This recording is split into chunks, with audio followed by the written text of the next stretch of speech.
Although Tesla is based in California, China seems to be where it's found its biggest supporters. In 2019, the company saw its China sales increase by 161% from the previous year. That's 40,000 newly registered Teslas.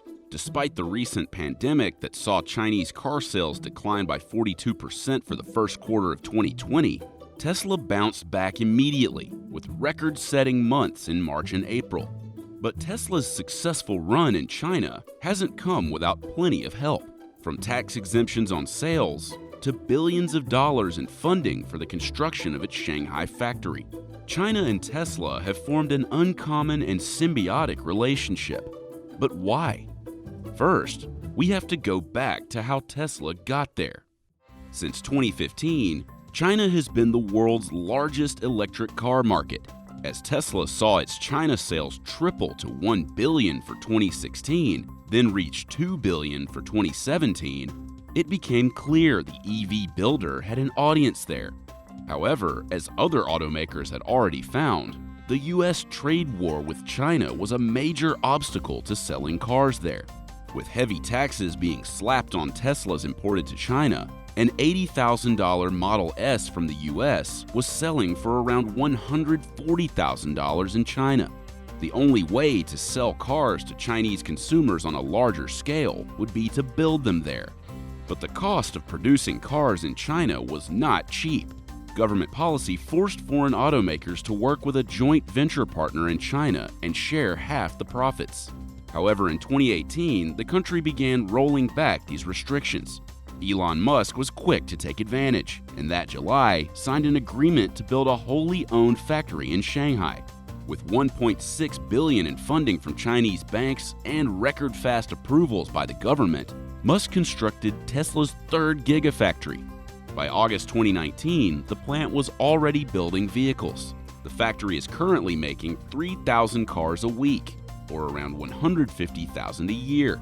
By the end of 2021, when the factory is fully operational, Musk plans for it to be churning out 500,000 cars annually.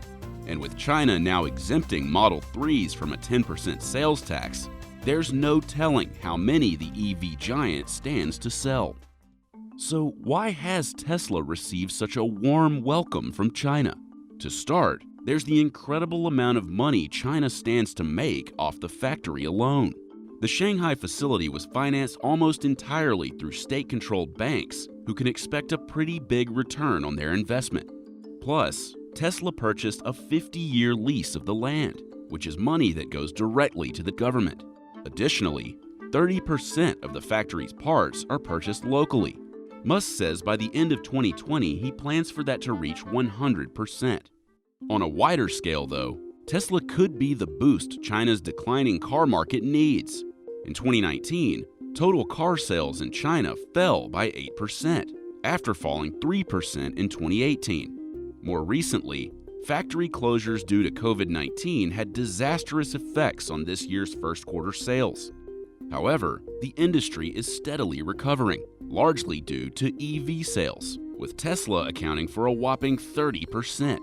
With sales already improving in both March and April, the automaker could play a major role in reviving the country's auto sector. Despite adding competition to China's enormous EV market, Tesla could also have benefits for the country's domestic brands. Chinese companies like NIO and XPeng, that were once dubbed Tesla killers, are now struggling.